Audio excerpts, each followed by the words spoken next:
Okay. All right. So now I can let's come back here. And audio. Why audio input capture?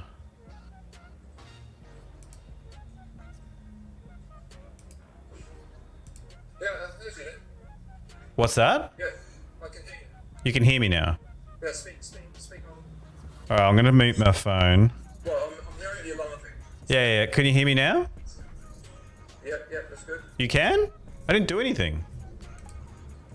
I didn't do anything. It just. So that's working. You gone from the phone? I have gone from the phone, yes, but I've unmuted you now. Yeah, I can hear on screen.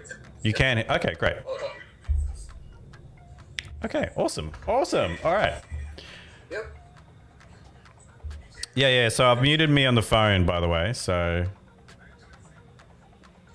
it's coming out of. You're hearing it. Is Yeah, that what? it's all working. So I'll hang up the phone. All right. Gotta love it. Dad to the rescue with the with the tech support there. I didn't change anything. I'm not sure why this is now working, but it's working and that's great. So I will.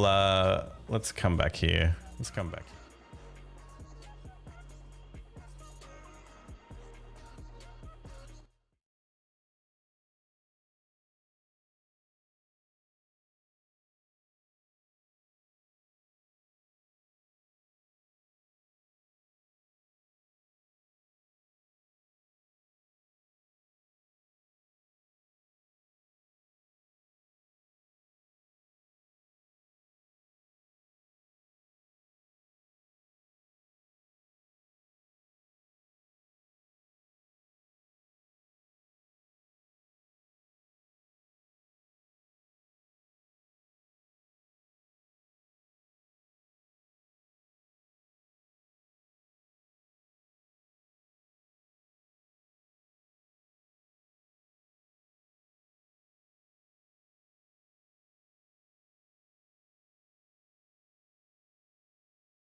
I'm fixing the audio. I'm going to fix the audio. Great. I've got to somehow... Can I block it?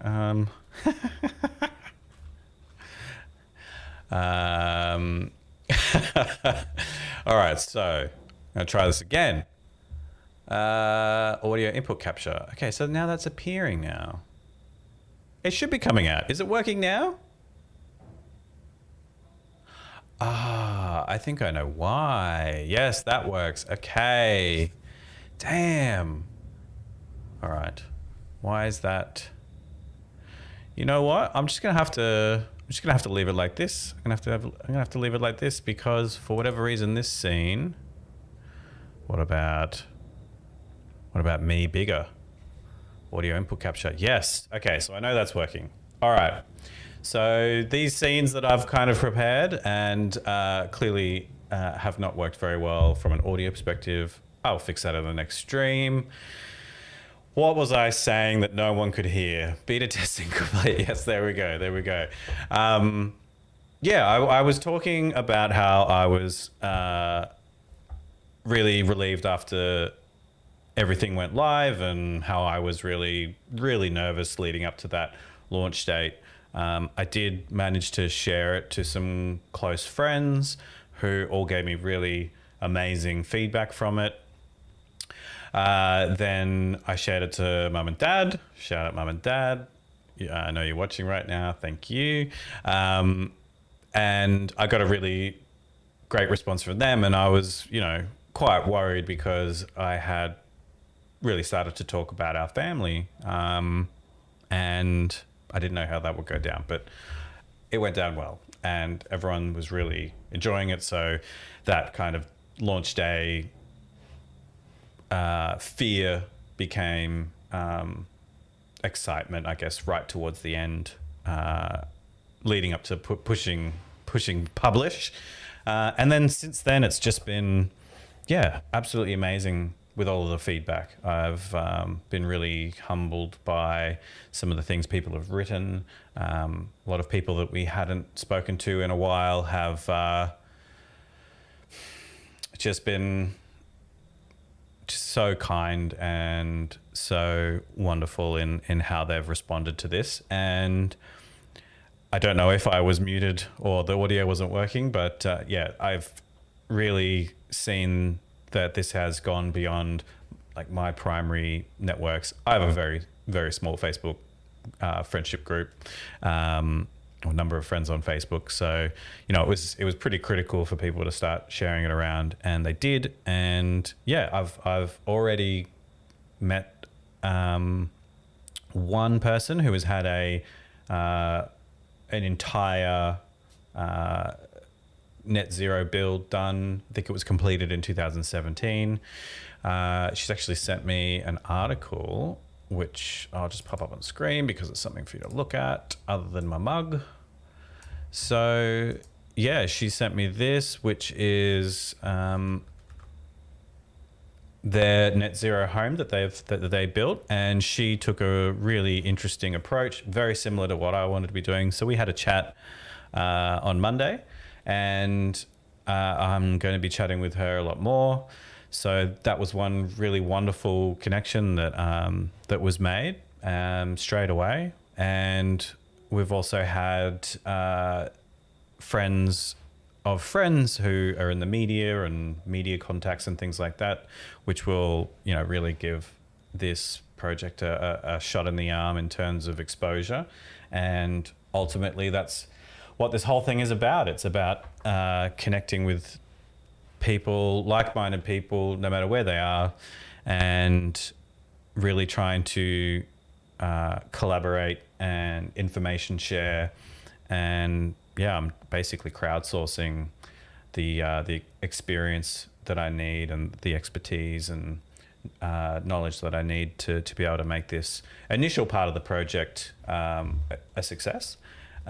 Beyond that, we are looking at, bigger and better things that are going to directly help other families as well. That's going to be something that takes shape over time, and I'll obviously be sharing things as they come. I actually shot my shot. Shoot your shot. Yeah, I shot my shot with Sony. I sent my launch video to them, and sort of they've got a foundation, a Sony Foundation Australia, who supports people with disability and especially children with disability. So I've sort of reached out to them to see if that they would help with putting some small documentaries that I want to make about initially Taj's core group in his group therapy, just because everyone's got a very, very different way they came into this situation. They all come from different backgrounds, and it's really important, I guess, that people have an opportunity to be heard. And that's what we're kind of all about here. So the launch, absolutely phenomenal success. It's not crazy views, it's not crazy subscribers, but it's so much more than I could have possibly have hoped just for the first week. I think we're almost at 1,000 views for the launch video, which is great, and 73 subscribers. So I'm 23 subscribers away from being able to do things on YouTube, like have a custom URL, be able to do polls, be able to do community posts, and things like that. So I really want to get to that milestone so I can unlock some features on YouTube, given it's my primary platform for the content. And yeah, beyond that, it's just continuing to do these live streams, editing these live streams down to about 10 to 15 minute highlight clips, so that people that don't have the time can still catch up on what's happened during the streams. It's locking in some time so that people can actually have some certainty around when I'll be online. And that's going to be tough, but we're going to definitely try. Liz is doing her band practices on Tuesdays, so I think I might move these to Wednesday and Thursday, and also splitting them into some more specific topics. Things around disability and health might be one night, and things around sort of the home build technology will be another night. There's absolutely overlap there, but I think that the audiences are much more disparate there. And I don't know whether I got it across well enough in the videos, but I'm really confident that there's going to be so much that we're exploring here that has a really wide reach for in terms of not just interest for people, but application. People are going to find that we're covering things that are completely within their wheelhouse or affects them in some way. And I think I wanted to just sort of express that a little bit more, because it's not just making the home accessible for Taj or showing best practices for accessibility. It's also, apply anything that comes into our home is going to sort of be passed through this filter that and system that I'm going to be refining, just to make sure that everything that we're bringing in meets the priority of number one being accessible. But if there's no application for accessibility there, then it's sustainability. And if those two aren't really able to be put through that filter, then we're going through different criteria to be able to determine what's the best for the house. And a good example of that, which is back onto this net zero home that this wonderful woman that I spoke to yesterday was talking about. She gave an example of building out this methodology to accurately figure out sort of, I guess, carbon footprint of tile or flooring. And they wanted to go concrete, and there's sustainable concretes or more, or less rather, carbon intensive concrete. And oh yeah, I can post the link, Russell. Absolutely. Hi, Jesse. No, Kat, her place is not accessible. It's 2-story. It doesn't have a lift, but it is carbon neutral. So again, I'm going to be trying to cherry pick the best practices, the best application of these things that people have done around the world, and trying to marry up that accessible factor that I don't think enough people are doing. You can just sort of see there some stairs. You know, it's only when you're kind of in this world that you do realize how inaccessible it is. And just even homes with just a small step can make things difficult. So I'm going to be exploring how we can design the home, the exterior spaces as well, so that, you know, going from car into the home to outdoors, you know, is a seamless transition, no stairs. And then, and then, yeah, just taking those ideas and trying to implement that wherever we can. Another kind of big thing that I've been wanting to address is, if you were, say, doing a bathroom for accessibility, you know, you're putting in these really ugly handrails, and it looks like it ends up looking like a very, very clinical, like a hospital environment. And, you know, that might be great in terms of function, but, you know, form has to be considered. And I think that there's a huge amount that you can improve there by just taking the function. I'm sure there's products out there, and people are going to share those, hopefully. But yeah, there's ways that you can implement the functionality of those accessible inclusions without having to sacrifice, you know, the aesthetics of your home, and feel that you know, it's not very homely when you've got all of these bulky items that yeah, quite obvious and stand out quite a bit. So that's one side of, so back to this. Yeah, I want to talk about, because she's a researcher by trade, and she has already created a huge set of data that we can piggyback off around things like the flooring. She wanted to do the concrete. It was too expensive, so then they had to look at tiling, and then she went out and did a whole bunch of research around who's producing these tiles the most sustainably. And an example she gave was somewhere in Italy that was completely sort of carbon neutral in terms of their whole production cycle. So, you know, you're saving a huge amount of your embodied carbon with the product there, but then you're adding on a massive carbon footprint to bring it over to Australia. And being in Australia, we do have this detrimental aspect of, if it's not produced here, it has to come a really, really long way. And that definitely factors in, and it has to factor in.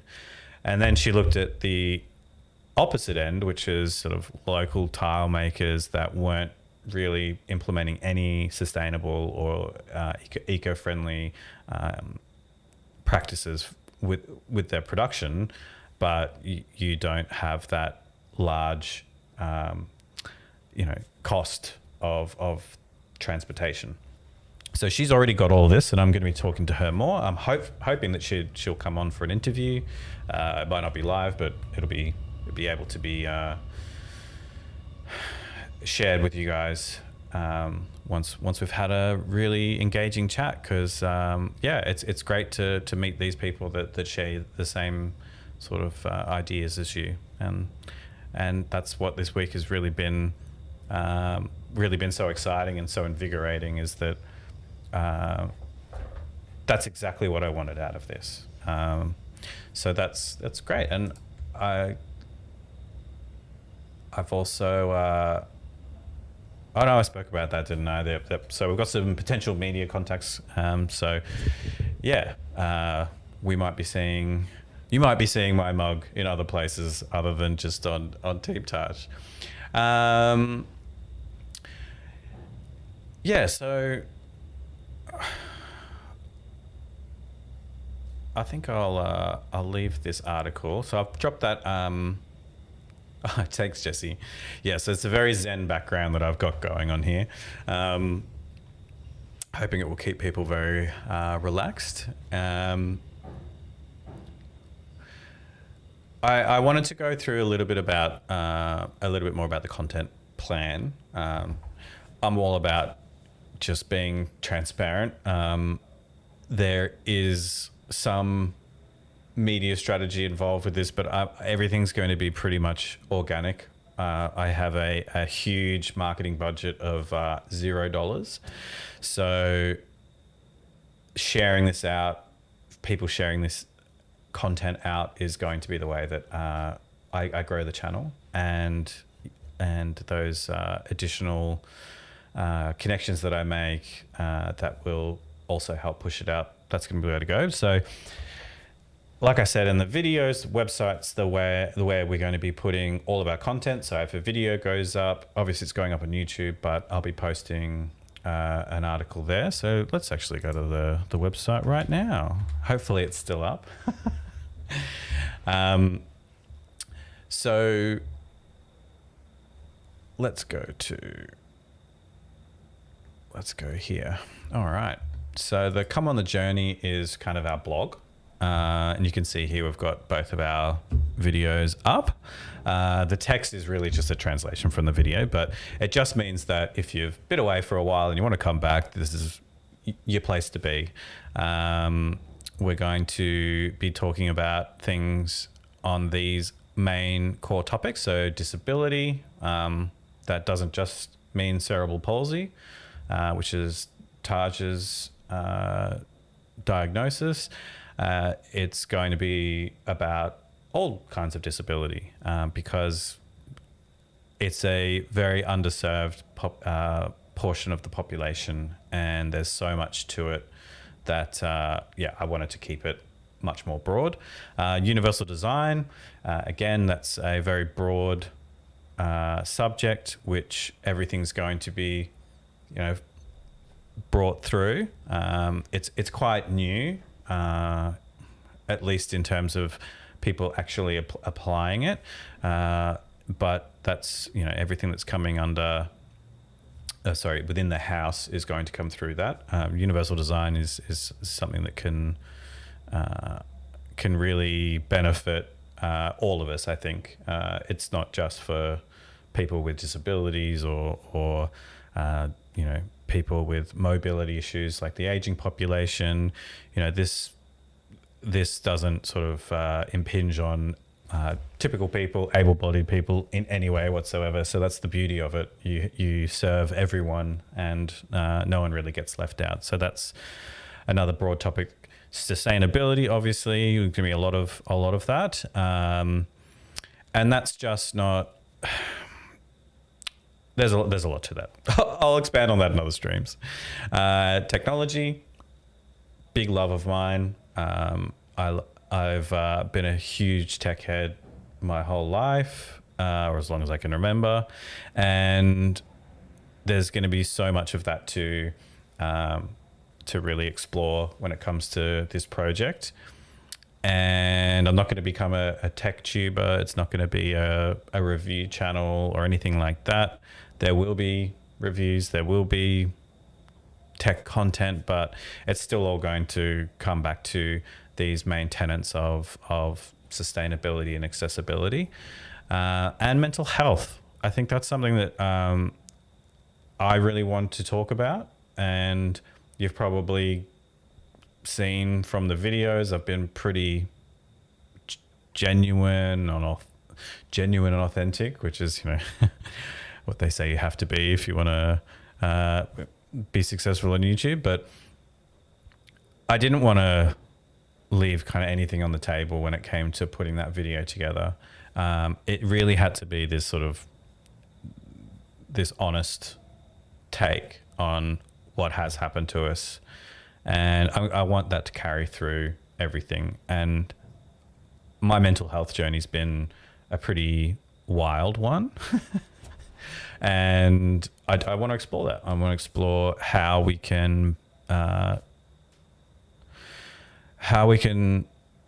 support each other. And I think I can do that well by just being honest about my own mental health. So that's hopefully this page is going to fill out very nicely over time. Connect is just the best way you can get in touch with us. You can DM me on Twitter, on Instagram. You can comment here on YouTube, but this is going to be sitting in an inbox ready for me to take a look at. I'm not going to miss that one. And what I'm wanting to get is you are someone that would like to help. So you actually have some information, whether you're a family like us and you've created some great solutions, or you have some great ideas for the channel, let us know.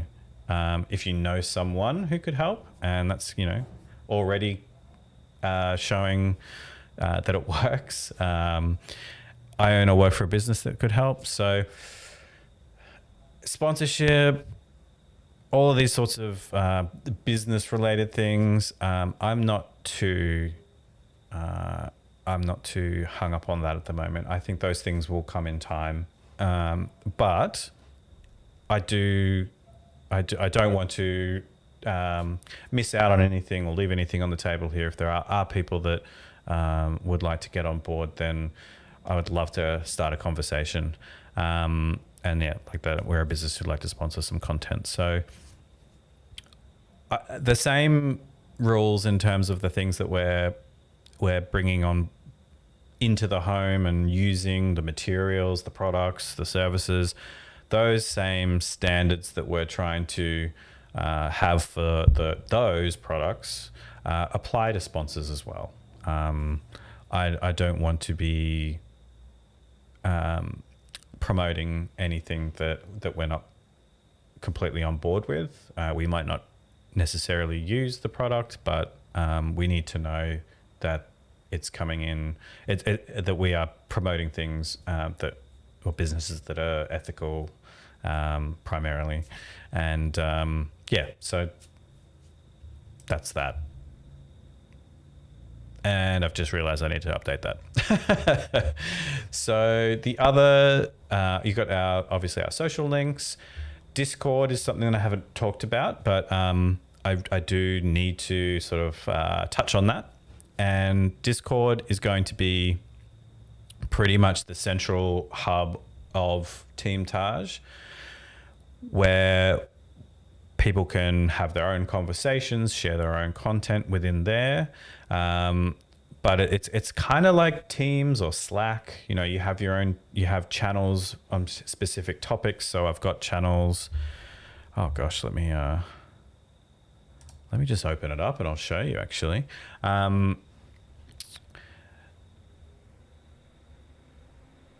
It's really at a basic state right now. But I'll be making much more use of it once I've really fleshed out, I guess the automations and things like that. So there's a lot of things which happen with Discord. Discord's very, very popular. You may have never seen it, but if you have and you know about it, or you know people who are really into it, I'd love to have some help from someone that might have had some moderator experience, because I'm a little bit lost when it comes to Discord. But we've got broad topic areas with much more specific things. So aquaponics, hydroponics, permaculture, consumer products in the sustainability, that'll expand out.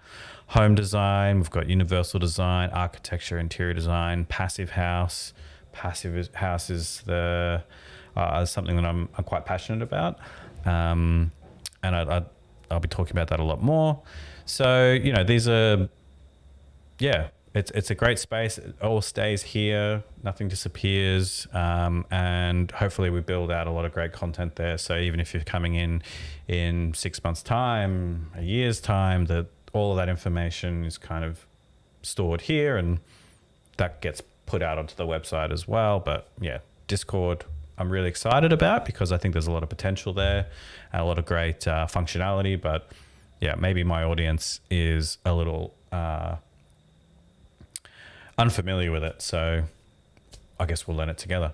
So that's Discord. YouTube, obviously talking about. Instagram, I want to essentially use it for photos of Taj and a bit of behind the scenes as well. So as we're doing things with the home, with Taj, trying out new equipment, photo and video content, really, really short form stuff, behind the scenes stuff there. And Twitter will essentially just be announcements. So if, for example, at the start of this stream, I did a quick tweet saying technical issues, that's where you're going to get announcements about live streams, about any updates. It's an announcement bot. And so that's kind of the basic setup that we've got for the moment. I don't think I'll be doing TikTok. I know that there is a huge audience there on TikTok, and there's probably a huge benefit to doing it, but at the moment I just need to keep things at least somewhat. I need to keep these. I don't want to let this get away from me in terms of what I can manage, and I think adding in another platform will probably take that, make that a little bit risky, just in terms of me being able to manage it. I would love if people do use TikTok and they want to clip things or create their own, do whatever you want with our content. But for the moment, no TikTok. I did want to go over the donate page because I have had quite a lot of soul searching around this. I've been worried quite a lot about how people would react to us. It's I guess soliciting donations. We've had a GoFundMe for a long time, and that has been incredible. I mentioned it saved us when our government funding ran out, and it really did. If we didn't have that pool of money there, we would have not been able to give Taj, or we would not be able to have carers come in for Taj.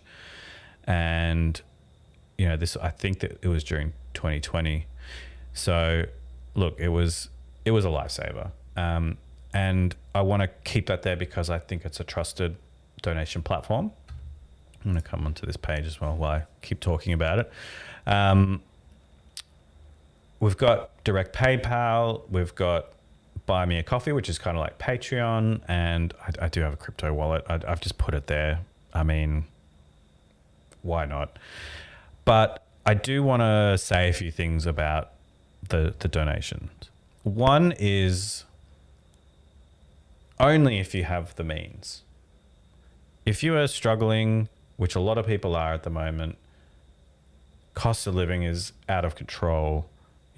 People don't have excess money. And I don't want you to see our cause and what we're doing and feel that you should support us, because if you're in those financial situations, you need to sort your own families out, yourselves out.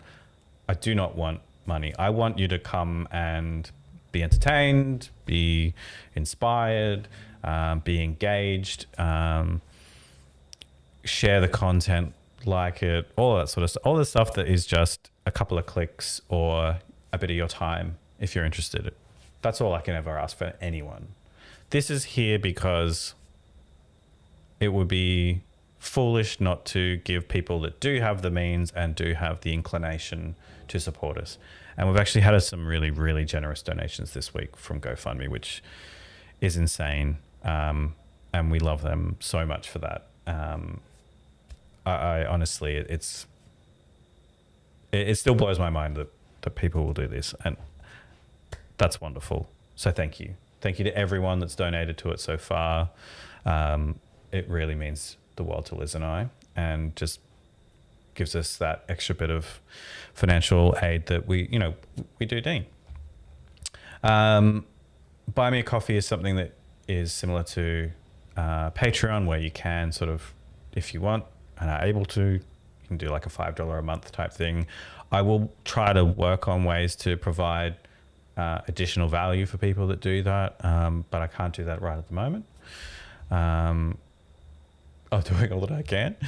Now, I thought I'd also put a bit of context as to where any money will go. Now, this is maybe a little confusing, so I thought it needs a little bit of explanation. So some of it's going to the legal fund. Now, there are a lot of legal issues that have come up, not to do with Team Taj, but just to do with family matters. And it's our first kind of experience with that. And it has really, I guess, shaken us up as to how vulnerable you can be if you don't have some money aside for lawyers. Even if you never wanted to be in a legal situation yourself in the first place, sometimes you can be in a legal situation. And for here on YouTube, there might be copyright strikes and YouTube platform issues. There might be things coming up. We just need to have something there to be able to keep this all going without it really affecting us.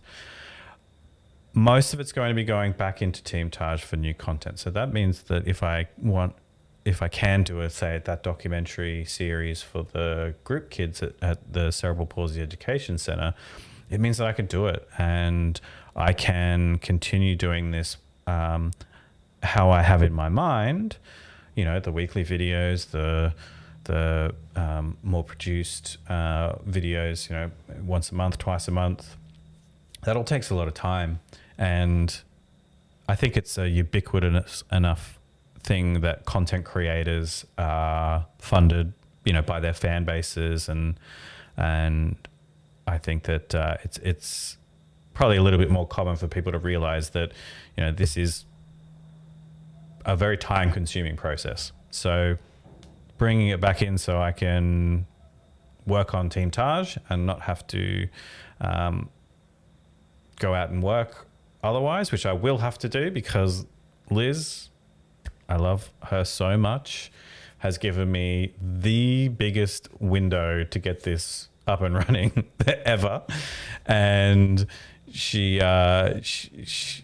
we've seen, we have seen a huge decline in our bank balance over the last 2 years, given that she's been the main breadwinner for the family, and I have been able to go from the main breadwinner to, stay-at-home dad, primary carer to Taj, and so the money keeps the project moving forward, and that's going to be the biggest portion of where the money goes. Some of it will go to Team Taj HQ, which is essentially the new house build. And again, if this just stays where it is at 73 subscribers and there's no donations, this thing still moves forward because we have to do this for Taj. We have to do this for us. It just means that if there is more support, then the scope gets bigger. Our options become more plentiful. So, we might be able to have a higher performing glass for the windows. We might be able to go triple glazed instead of double glazed. Those sorts of things. And we are going to have to make a lot of concessions along the way, but ultimately the idea still stays as a blue sky.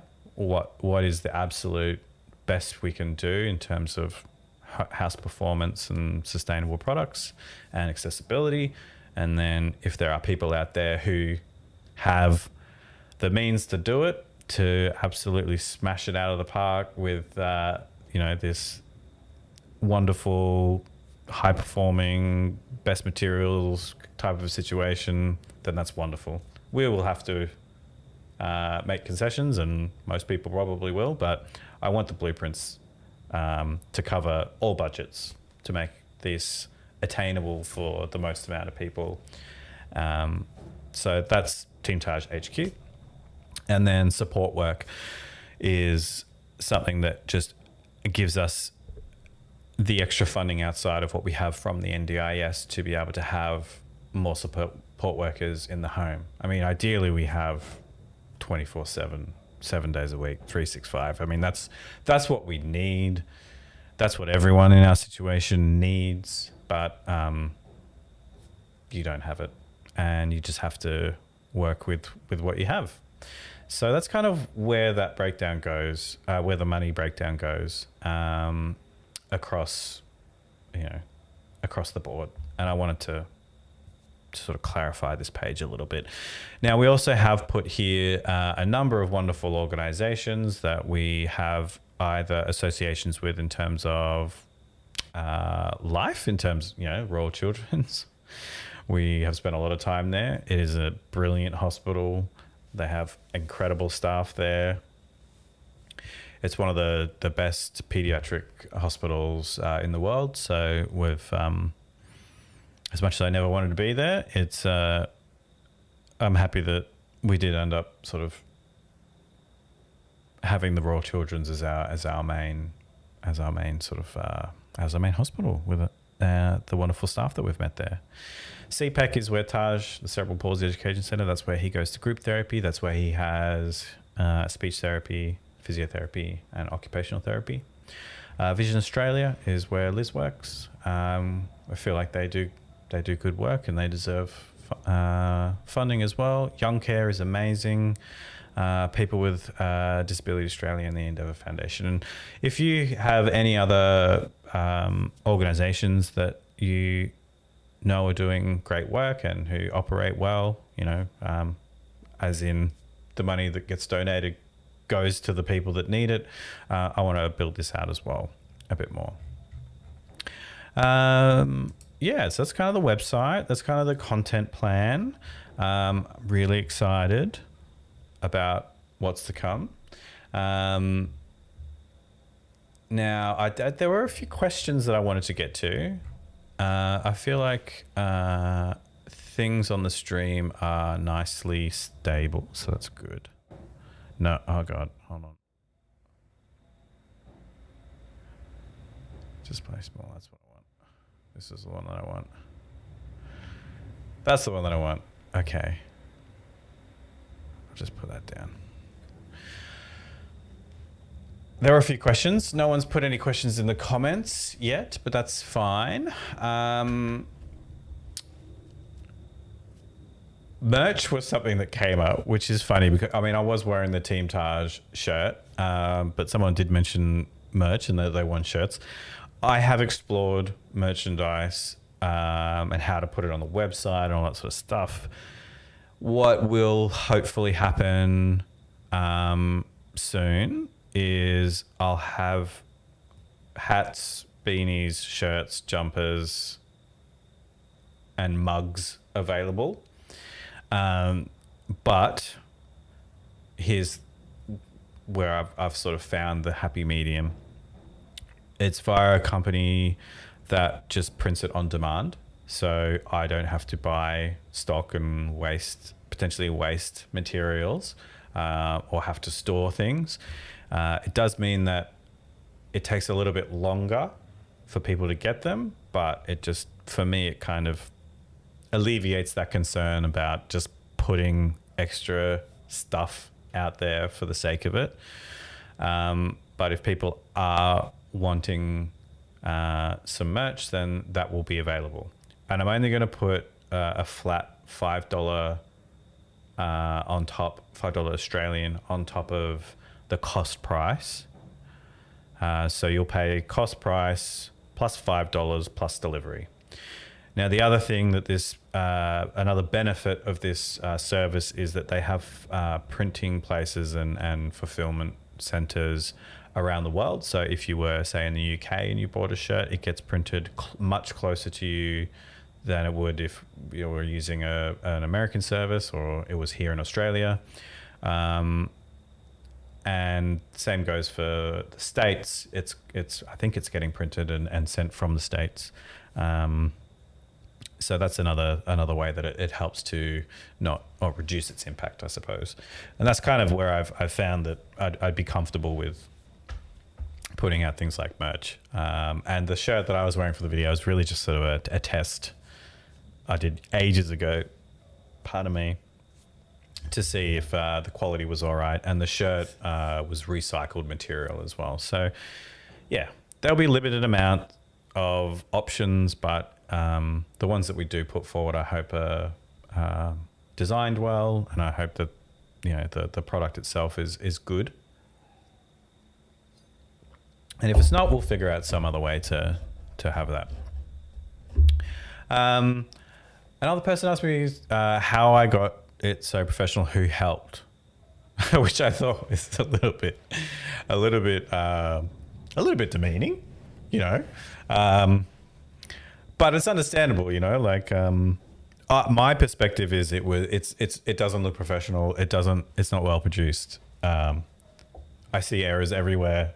I've really had to start to pull away from overanalyzing it and just take the approach of get it done, improve, incrementally iterate on what you've done. Otherwise, it will just forever be in this state of TBD. So I've been really appreciative of how everyone has been so complimentary of its production quality. So thanks for the question, Russell. I'll get to that.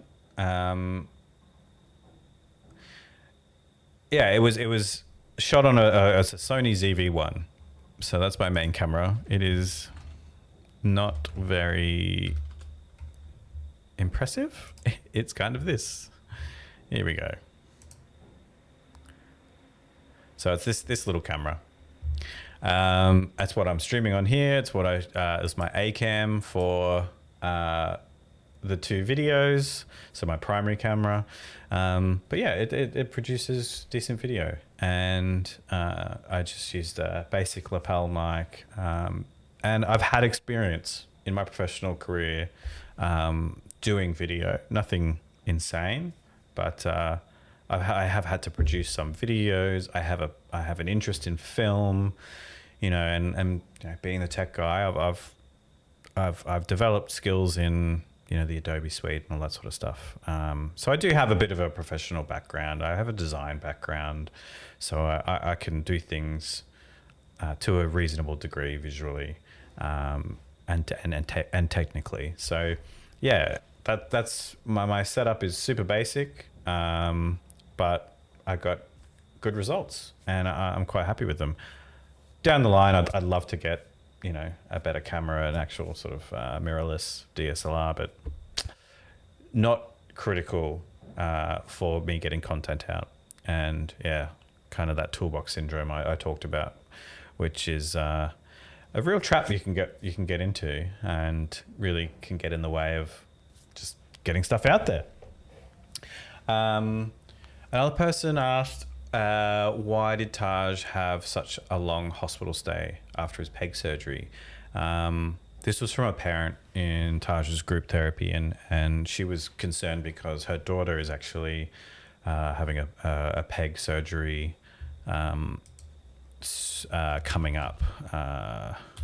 And peg is the percutaneous endoscopic gastronomy. So here's a wonderful diagram.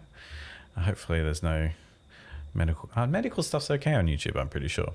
So essentially it's a tube that goes through your skin, into your stomach, and it has a balloon inside to stop it from coming back out. And then, Taj's food just goes straight in there. So what happened after the surgery was Taj's first general anesthetic comes out of that quite dazed, but okay.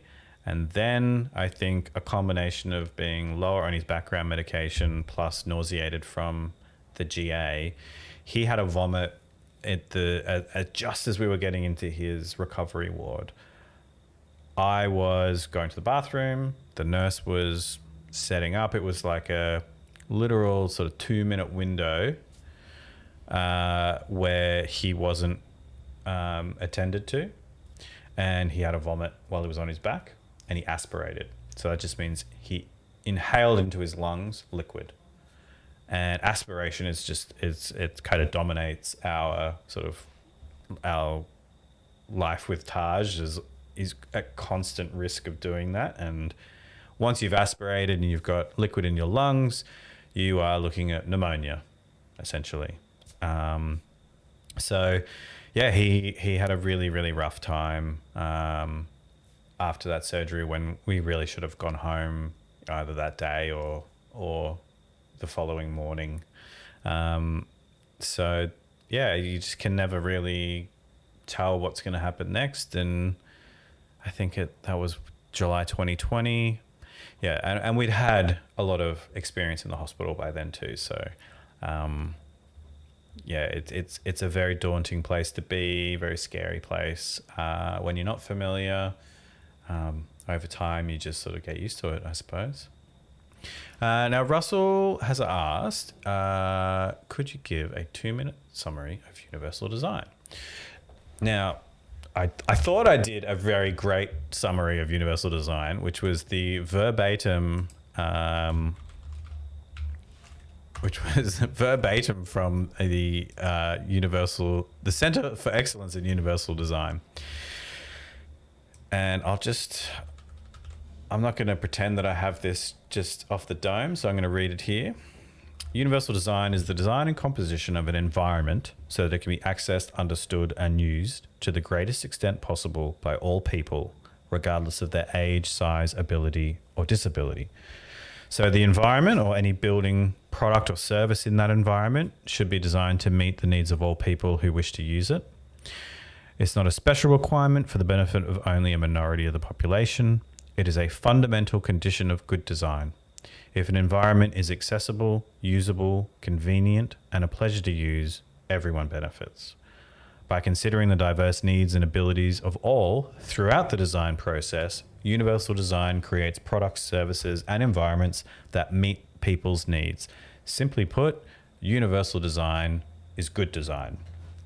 And I as soon as I kind of came across this, it just resonated with me so much. So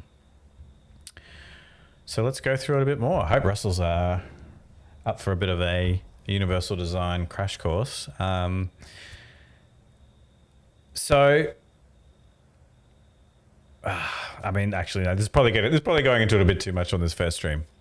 But essentially, it's creating universal access for people and incorporating that from the inception stage through to completion. And I think that people don't consider that when they're designing products or spaces. You know, the amount of beautiful homes that I see.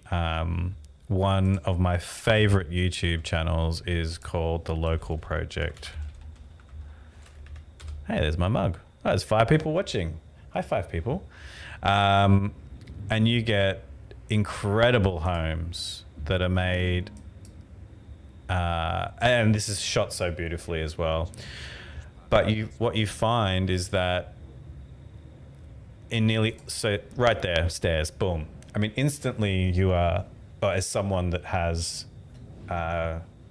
to give Taj access to spaces and use and maneuver him around, just as soon as you see stairs, you're just like instantly, there's just a feeling that you have. And when you actually go to a space which is built for accessibility, it's so noticeable, and it's just such a contrast. You can sort of see here. Let's go full screen, huh? This has got a really nice seamless indoor-outdoor. And there isn't really much you can do about a 2-story house other than put a lift in, and lifts are so expensive. So, short of it being a regulatory thing where 2-story homes or any multi-story dwelling needs to have a lift, then you're just going to be stuck in that position. So I guess architects, engineers, everyone involved, interior designers, everyone needs to really have that in their minds as they're starting to create spaces. And I really feel like it doesn't mean that you can't have beautiful homes. You can't have diversity of options, of materials, this shouldn't necessarily default to people thinking that, everything's going to look just exactly the same. It's going to look really clinical. It's going to look, where's my choice gone? Where's my freedoms? This stuff doesn't have to happen, because all you're doing is just redefining. You're just redefining the space within which you can design and create so much variety and cater to all people's tastes and things like that. There's still absolutely look at that. See, I find that very that's cringe inducing for me. It's a beautiful staircase. But yeah, I would have to carry Taj up that. And if we needed his stroller or chair or standing frame up those stairs, your options are either buy 2 and have one upstairs and downstairs, or carry the thing up, or put a lift in. But that's like $60,000-$70,000, because domestic lifts aren't common. Therefore, they're a unique item. Therefore, they don't have volume. Therefore, the price stays up. So yeah, these are the things that I'd love to explore and talk to people about, as to why they're necessarily not doing, or one, how many architects and designers out there are really even aware of universal design? 2, if they are or do have an intention of providing more accessibility, like what's their knowledge around that now, and what have they done in the past, and do they come into client meetings and they have, as a person that's been in design before, what the end product ends up being can be vastly different from what that starting point was, and you might have put forward some wonderful ideas and designs and clients just say no. So I'd love to talk to anyone in that space, and I'd love to just sort of have a bit of fun and go through some of these videos, watch some grand designs together. I think everyone has a little bit of an affinity with grand designs. Personally, I have a love-hate. All the love goes into the architecture and the designs, the idea, the passion, the people, and all the hate goes to Kevin MacLeod. I really do not like Kevin MacLeod. But yeah, I think we can have a bit of fun on stream going through and highlighting some things and talking about them as they come up. So Russell, no, he gave me a cheers. Excellent. So there's I think we're kind of getting there. So I will. Oh, hi Jimmy, loving the stream. Thank you, Jimmy. Yeah, that's awesome. Jimmy would be so much better at this than me. You don't know Jimmy. I know Jimmy. So I wanted to, before I go, going in for an hour now, which is great. The stream's hopefully been rock solid for you out there. Hopefully the quality's okay. The audio quality's okay. Yeah, so I'm going to review that. I've got a few things that I want to fix up from the audio so you can have this view of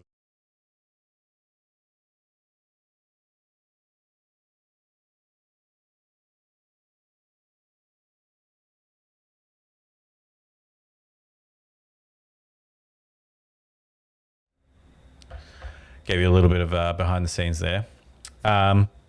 Clean all that up, and then we'll have a much better second stream. But what I wanted to do is just talk a little bit about. Sorry, just a sec. I want to talk a little bit about the next produced videos that are coming, because I feel like it's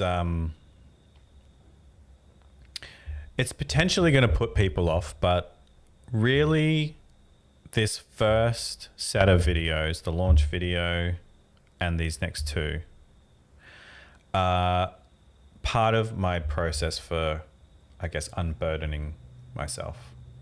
There's been a huge sense of relief since I've launched and put out there to the world just everything that's kind of just been in my head and everything that we've kind of just struggled at very insularly as a family, and only just, maybe 100 or so people outside of that know about our situation, but definitely don't know the full story. So, and a lot of people have reached out and talked to me about how they just had no idea that the extent of what we went through when Taj was born, and the sort of the reality of our situation. So that's been great, and I've felt really buoyed, or buoyed if you're from America, but I've been really buoyed by that, and it's really given me this sort of freedom of my own headspace to have it just doesn't feel like it's dominating my mind so much, and that this huge weight has been lifted and I don't feel so isolated. But the story's not really told completely yet. And I think there are two very key things that are ongoing, like I said in the video, but if I don't talk about them, I don't feel like I'm going to be able to be properly focused on that path forward that I want to go on. So one of them is my brother. I won't talk about it too much here because I don't want to sort of give anything away, but I do need to talk about it. And it's not necessarily just me having a whinge. I think there's something there that's going to be relatable for a lot of people.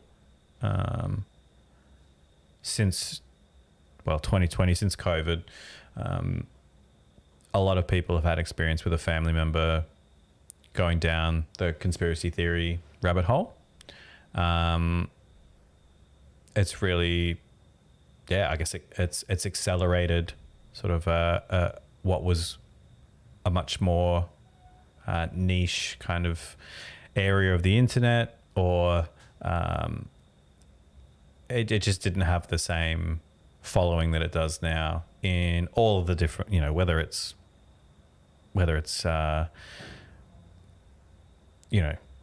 health things related to COVID, whether it's, the whole manosphere thing, whether it's, QAnon, whether it's, there's so much out there that's just being fueled by the media. It's been fueled by just the ease in which social media can give a platform and a voice to anyone. So I've actually been very affected by this, and I haven't really talked to too many people about it. People know it's embarrassing, but I kind of need to say my piece about it. And I really think that it's a mental health issue, and it's something that shouldn't be mocked, although I will I might have a little dig at my brother. But yeah, ultimately it's a mental health thing. And I think that's something that, a lot of people will share a similar experience with. The other one is the legal side of things with Liz's dad's will. And this one's going to be a little bit sensitive. So I'm going to have to be careful with what I say and how I say it. But I feel like people need to be made aware of how little a will can mean in terms of its as a legal document, and also how, despite everything that you might think and feel about a person, someone's passing and money being involved can really, really change them. And it's quite a saga, this one. But I need to treat it with the respect it deserves for Ross's sake. But that's also something that I just, it's had such a profound effect on our family that we need to talk about it. And we need to talk about it in the right way. But those are the next two main videos that are coming out. And that's in addition to the live stream. So the live streams are going to be much more focused on what we're doing with the Teen Touch project. But these next two videos is, like I said, that unburdening process, because once I get that out of me, once I can, just put that behind me, it's all guns blazing, all going forward. So, yeah, this is kind of what whatever. The live streams are kind of going to look like this. It's going to be me at the computer, either chatting with people, in chat. We're looking at things together. We're having a bit of fun, but we're also learning, and we're also exploring all of the different options that are available. There's going to be, I said, interviews. We're going to be doing that. Look, there might also be some just completely new things that I haven't even thought about yet that come up. But in the evenings, if I have time, I'm jumping on, I'm going live, and we're moving forward together. So I think I'm going to call it. I've got a lot of work to do on the OBS side of things, setting this up. Had some friends and family pop in the chat, which is wonderful. Thank you all for watching. And I will be live again next week. Follow on Twitter, especially if you haven't, because you're not going to miss a stream then, because I'm going to be announcing them there. Obviously on Instagram as well, but yeah, keep it on the socials. If you miss a stream, it'll be on demand, and I'll put a highlight stream out there. I won't do it for this one because I don't think it deserves it, but we've done all right. We've done all right from it falling over 3 times in the first couple of minutes, and then for the first 10 minutes, me going out there with no mic audio. I think we recovered pretty well. Yeah, I think I'd give myself about a 7 out of 10 on this one. What I got going. Is there anything else I want to test before I go? No, I think that's all good. So I'm going to say thank you. Bye, everyone. And I'll see you on the next stream.